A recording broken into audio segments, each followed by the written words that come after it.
Aujourd'hui, on analyse l'euro-dollar et notez bien que tout ce que je vais vous expliquer sur ce graphique, en termes d'analyse technique, peut être retranscrit et transféré sur n'importe quel graphique, soit des indices, de la crypto, les métaux précieux, le pétrole et toutes les paires de forex. Donc selon les actifs que vous aimez trader, eh bien, vous pouvez utiliser cette démarche d'analyse technique.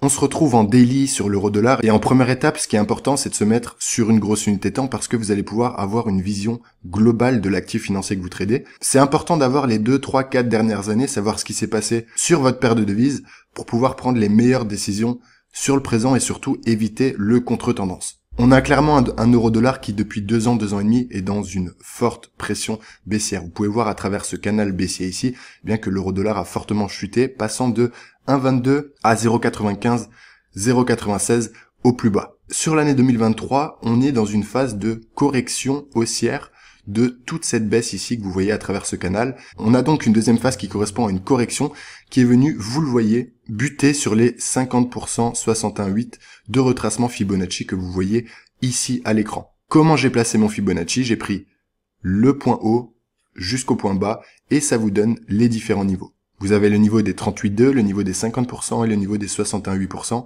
qui sont les 3 niveaux majeurs de retracement.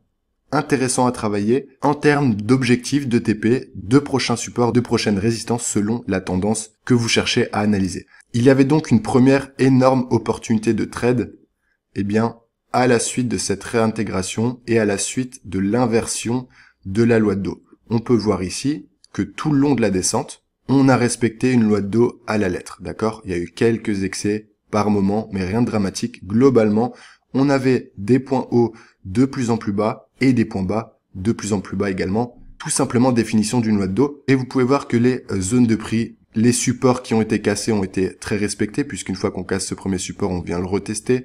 On ne l'inquiète pas, on descend, on remet un flux baissier.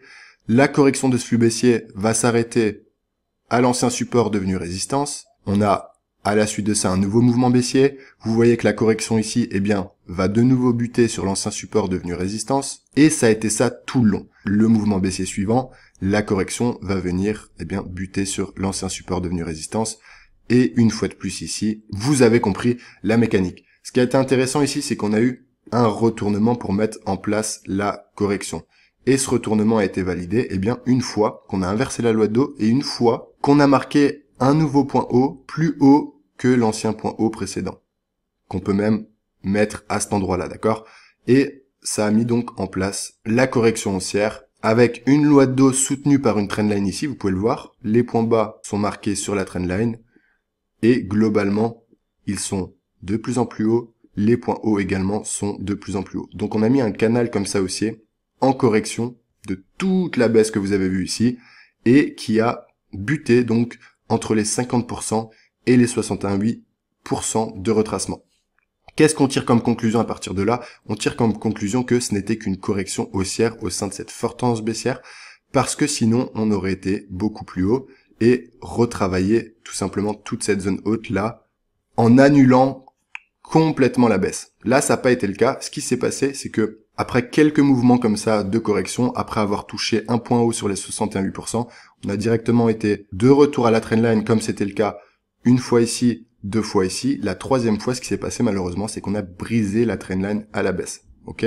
Donc le marché s'est repris, on est venu retester la trendline. Maintenant, vous le voyez en 2 points ici que la trendline n'a pas été réintégrée. On est reparti probablement dans la forte tendance baissière que vous avez connue, donc ici. Tout simplement, ce qui se passe actuellement, c'est que sur la tendance de fond en daily sur les 2-3 dernières années, bien là, on est en train de faire un comportement graphique qui montre probablement une reprise de la tendance baissière. Ça ne veut pas dire que ça va dégringoler en ligne droite pour aller marquer un nouveau point bas. Ça veut dire que, attention, la tendance baissière est en train de se reprendre tout doucement et qu'il va falloir être vigilant sur les prochains supports du marché qui devront être maintenus. En daily, vous avez les prochaines zones qui sont très importantes. Vous avez évidemment la zone majeure qui est à cet endroit-là, d'accord?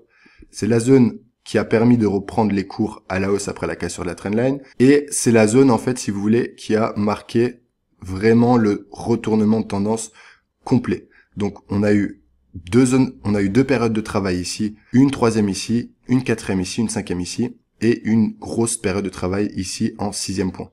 Donc le prochain gros support du marché, là où les acheteurs devraient réagir pour pourquoi pas rebondir et réintégrer la trendline, eh bien ça sera sur cette zone de prix. Et avant ça, on a une petite zone intermédiaire qui est très proche d'être travaillée. Eh bien ça va être tout simplement cette zone ici, d'accord? Vous le voyez, c'est une zone charnière, c'est la zone de cassure de la trendline. C'est la zone qu'on a réussi à reprendre à la hausse pour aller retester la trendline. Une fois qu'on a eu le premier mouvement baissier suite au retest de la trendline, on a buté sur ce prix-là. On a réussi à rebondir sur la trendline sans réintégration. Maintenant, le marché est en train de revenir tout doucement sur cette zone. Donc clairement, il va falloir patienter jusqu'à cette zone, voir comment le marché se comporte. Est-ce qu'on va rebondir une nouvelle fois et pourquoi pas prendre un peu plus d'élan haussier pour réussir à réintégrer la trendline et pourquoi pas marquer une hausse plus durable pour retourner dans la zone haute, ou au contraire le marché va continuer de baisser parce que dans l'idée il reprend la tendance de fond très baissière depuis des années. Première échéance, cette zone de prix, voyons la réaction du marché. Si on vient casser ce premier petit support, eh bien le gros support, comme je vous l'ai dit, il est à cet endroit-là. Je vous assure que si le marché vient casser ce gros support à la baisse, eh bien vous le voyez, hein, il y a beaucoup de place pour les baissiers pour aller rechercher au moins cette zone de retournement ici, donc toute cette zone de point bas. Et évidemment, l'ultime zone de prix de support sera à cet endroit-là. Donc là, prochainement, il peut y avoir de jolies choses à faire à la baisse sur l'euro-dollar. Il faut voir comment se comporte le prix donc sur ce premier support, sur le deuxième gros support charnière. Et si on vient s'installer en dessous de ce support, il faudra descendre en unité de temps pour avoir les signaux de façon à profiter de toute cette zone de prix baissière pour du day trading, pour du swing trading, pour du scalping. L'idée c'est que si on s'installe en dessous de ça, on a toute cette zone de prix à la baisse à aller travailler et vous pourrez vous amuser avec un bon timing, avec les bons signaux, à entrer à la baisse après des corrections baissières. Vous l'avez compris, dans une baisse comme ça, le marché fait tout le temps des allers-retours dans une dynamique globale baissière. Et quand vous savez que c'est baissier sur le daily, quand vous avez les confirmations de cassure de gros supports comme ça, après des corrections, vous aurez peut-être un premier mouvement volatile baissier, il y aura forcément une correction, et c'est dans la correction au plus haut possible, au meilleur prix possible, qu'il faudra reprendre le mouvement à la vente, etc., etc. Et ça, vous le ferez tant que le flux baissier est en place, tant que la dynamique baissière est en place. Donc ça, c'est vraiment le scénario baissier, c'est le scénario pour l'instant le plus probable avec ce que je vois sur le graphique en daily. Maintenant, c'est pas encore fait. Je vous l'ai dit, il faut attendre déjà ce premier test de petit support, voir comment le marché réagit, est-ce qu'il rebondit, est-ce qu'il le casse violemment, et s'il le casse violemment ou s'il le casse plus timidement, si on se dirige sur le gros support et qu'on arrive à le briser à la baisse, là vous pourrez tout simplement suivre la tendance de fond et prendre des trades uniquement à la baisse. Maintenant, si le marché rebondit et ne va pas inquiéter le gros support, il réintègre la trendline, là, ça sera à l'inverse une opportunité,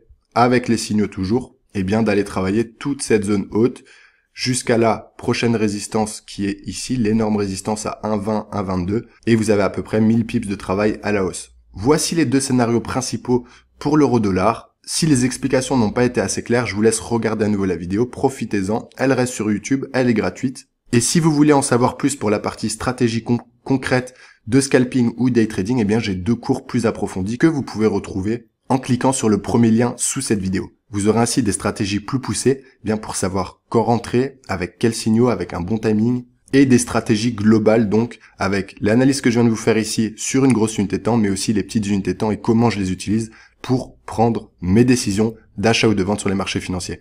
Merci à tous pour votre attention et je vous dis à très vite sur la chaîne YouTube Le Trader Smart.